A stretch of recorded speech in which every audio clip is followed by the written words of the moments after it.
طيب ما شاء الله الله اكبر، 50 سنه جواز. 52 من فضلك. 52 ما شاء الله.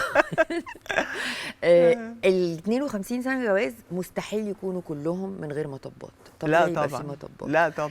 الجواز بقى النهارده احنا بنشوف ناس كتير جدا بيحصل، مش كتير جدا بس في ناس كتير بيحصل الانفصال او الجوازه ما بتبقاش ناجحه جدا. هل ده مشكله زمن، ولا دي مشكله الشخصين نفسهم، ولا المنظومه اتغيرت؟ يعني ازاي انا اقدر اكمل 50 سنه جواز بكل مطباتها، لان اكيد مفيش حياه في الدنيا من غير مشاكل. لا طبعا مفيش حد، ده انت بتتخانقي مع نفسك بالظبط. مش مستنيه حد تاني يتخانقي معاه.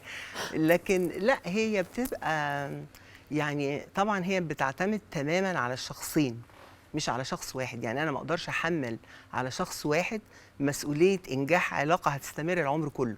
لازم يكون كل واحد فيهم ليه نصيب في هذا الانجاح.